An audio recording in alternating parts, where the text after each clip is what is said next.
हाय। जय हिंद दोस्तों, कैसे आप लोग। मैं हूं आपका अपना डॉक्टर नवनीत कालरा। और आजकल बातें चल रही हैं हिंदुस्तान पाकिस्तान वॉर की, और वहां पे बताया जा रहा है, ऐसा शक पैदा किया गया कि वहां पे न्यूक्लियर रेडिएशन फैलने का खतरा है।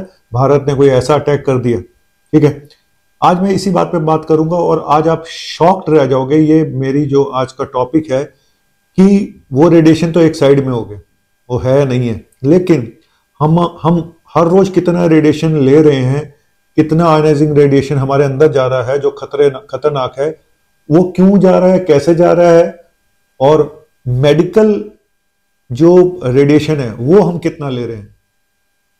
अब एक होता है background radiation, background atmosphere radiation, जो नॉर्मली बैकग्राउंड हमारे एटमॉस्फेयर में है। जो रेडिएशन नापते हैं तो हम एमएसवी, यूनिट होती है एमएसवी, मिली सीवर्ट्स, उसमें नापते हैं।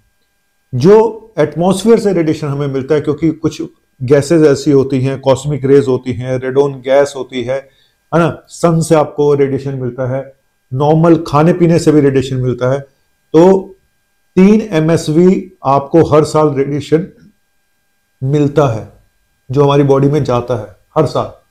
ठीक है, लेकिन ये तो हो गया नेचुरल रेडिएशन। लेकिन जो आर्टिफिशियल रेडिएशन है, जैसे अब किसी ने न्यूक्लियर वेपन की टेस्टिंग करी, वहां से रेडिएशन निकलेगा, बम फेंक दिया, वहां से रेडिएशन निकलेगा। लेकिन आप सोच के आपको ताज्जुब होगा कि सबसे बड़ा रेडिएशन आज की डेट में जो मेडिकल टेस्ट होते हैं, स्पेशली सीटी स्कैन, वहां से हो रहा है। जितना भी रेडिएशन यूएस में देखा गया, पहले 1980 में 3 मिलियन सीटी स्कैन होते थे। ठीक है, आज की डेट में वो करीब 90 मिलियन हो गया है। कितने गुना बढ़ गया। 24% सारे रेडिएशन सिर्फ आपके मेडिकल उससे आता है, सीटी स्कैन से। 24% रेडिएशन वहां से आ रहा है, सीटी स्कैन से। तो टॉपिक आज यही है कि क्या सीटी स्कैन जान के लिए खतरा बन चुका है, क्या ये कैंसर का एक बहुत बड़ा कारण बन चुका है, और कैसे बचें। ठीक है, ये सबसे बड़ा टॉपिक है दोस्तों। बेसिकली सीटी स्कैन क्या करता है, ये एक्सरे जो होते हैं उसको यूटिलाइज करता है। और एक सीटी स्कैन करीब 300 एक्सरे के बराबर होता है, मोटा मोटा 300 से 500 एक्सरे भी आप कह सकते हैं। ठीक है, और ये सब डिपेंड करता है कि अमाउंट ऑफ जो रेडिएशन निकल रहा है वो एक तो इस पर डिपेंड करता है कि किस टाइप का आपका रेडिएशन है, सीटी स्कैन है, और एज के ऊपर भी डिपेंड करता है, और कितने सीटी स्कैन आपने किए हैं, कितने टाइम में किए हैं। यंग एज में, बच्चों में सीटी स्कैन ज्यादा करने से कैंसर का खतरा ज्यादा होता है, ये मैं आपको बता दूं। जितने फ्रीक्वेंट आप टाइम में सीटी स्कैन करोगे, मान लो आपने 4-5 सीटी स्कैन कुछ महीनों में कर डाले, तो उसका खतरा ज्यादा होगा। अब किसी के 4-5 सीटी स्कैन बहुत सारे सालों में हुए, उसको खतरा कम होगा। ये देखा गया कि जनरली सीटी स्कैन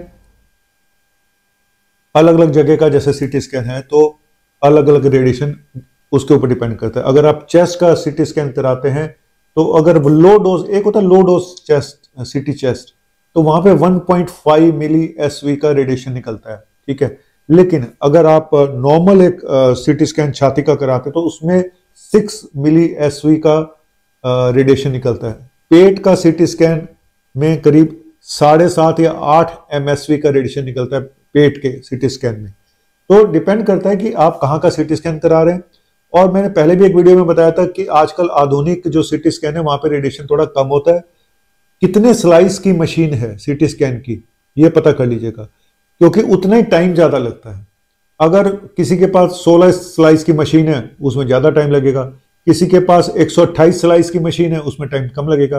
किसी का 256 स्लाइस की मशीन है, उसमें टाइम और कम लगेगा। तो जितने ज्यादा स्लाइस की मशीन होती है, उतना ही रेडिएशन होने का खतरा कम रहता है, क्योंकि समय कम लगता है वहां पे। ठीक है, छोटे शहरों में प्रॉब्लम यही है कि वहां पे इतने एडवांस सीटी स्कैन नहीं है। और एक सीटी स्कैन कराने से कोई ऐसा कैंसर का खतरा नहीं बढ़ जाता है। जनरली ये देखा गया कि जब मल्टीपल सीटी स्कैन होते हैं, 2% से लेके 12% तक का कैंसर का रिस्क बढ़ जाता है। 2% से लेके 12% तक, अगर मल्टीपल बहुत सारे सीटी स्कैन, 4-5 आपने सीटी स्कैन करे हैं, कुछ महीनों के अंदर। और कई बार मजबूरी होती है, जहां कैंसर का पेशेंट है तो वहां पे तो फ्रीक्वेंट सीटी स्कैन होते ही हैं और ये पेट स्कैन होते हैं।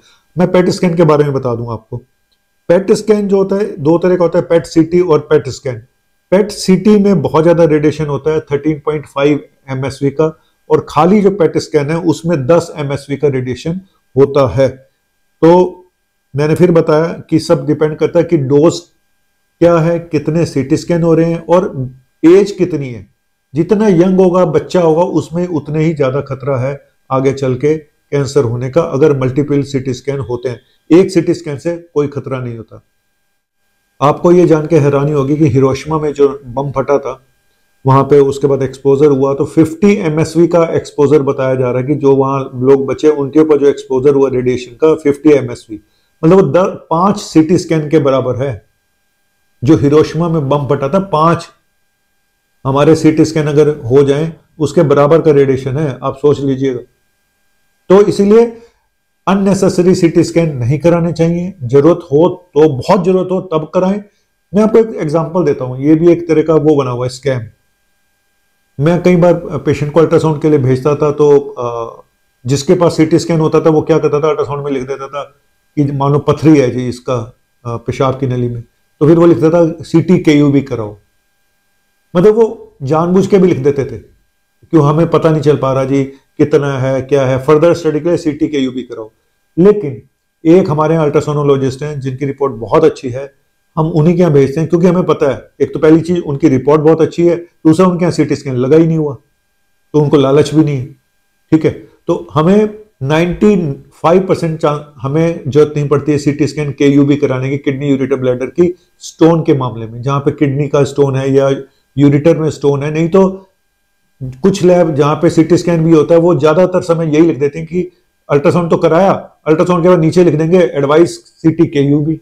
अब सीटी स्कैन कराओ, पहले अल्ट्रासाउंड कराओ। तो डॉक्टर की ईमानदारी पे भी डिपेंड करता है और डॉक्टर की एफिशिएंसी पे भी डिपेंड करता है कि वो कितना काबिल डॉक्टर है।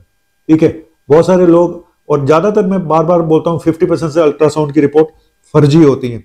और कभी भी पेशेंट को डॉक्टर को जाके नहीं बोलना चाहिए कि सर मेरा सीटी स्कैन करा दो, अपने आप मत बोलो। ठीक है, डॉक्टर को लगेगा तो ठीक है।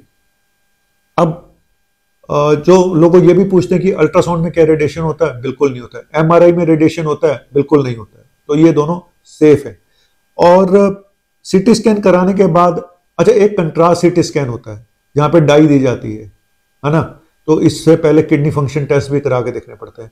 तो डाई देने के बाद पानी खूब पीजिएगा, जिससे कि वो जब सीटी स्कैन एक होता है वो उसका रेडिएशन बॉडी में रहता नहीं है, आफ्टर इफेक्ट्स बाद में आते हैं, लेकिन रेडिएशन बॉडी में से निकल जाता है उस समय। लेकिन कंट्रास्ट जो डाई दी जाती है वो डाई जो होती है वो बॉडी में 24 घंटे तक रहती है और किडनी पे असर डाल सकती है जिनके किडनी वीक हैं, इसीलिए किडनी फंक्शन टेस्ट करा के देखते हैं। तो उसको फ्लश आउट करने के लिए हम यही बोलते हैं कि पानी खूब पीजिएगा, जितना ज्यादा पानी पिएंगे वो निकल जाएगा। और सीटी स्कैन कराने के बाद आप कुछ एंटीऑक्सीडेंट वगैरह भी ले सकते हैं, जैसे vitamin C, vitamin E, zinc, glutathione, है ना। तो ये इस तरह के विटामिन, सेलेनियम, ये एंटीऑक्सीडेंट ले सकते हैं जो डिटॉक्स का काम थोड़ा बहुत कर सकते हैं। तो मैंने आज यही बताया। अब लोग ये कहेंगे इस घर सीटी स्कैन फिर कराते क्यों है जब इतना आपको लगता है।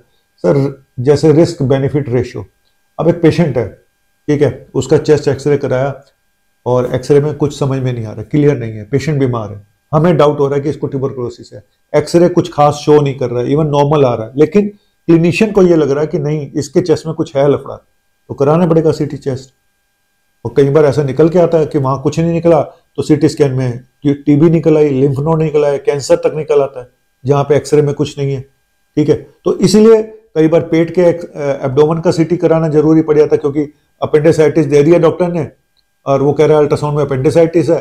जब सीटी करा के देखा तो कोई अपेंडिसाइटिस नहीं था, तो पेशेंट बच गया ना। तो इसलिए रिस्क और बेनिफिट रेशियो देखना पड़ता है कि कहाँ पे बेनिफिट ज्यादा है तो वहीं पे कराएं, फालतू में मत कराएं, बिना बात के मत कराएं। अगर आपको फालतू का शक, ये डॉक्टर की अपना जो क्लिनिशियन डॉक्टर है उसकी भी दिमाग के ऊपर डिपेंड करता है कि वो कितना कॉन्फिडेंट है अपने पेशेंट के ऊपर।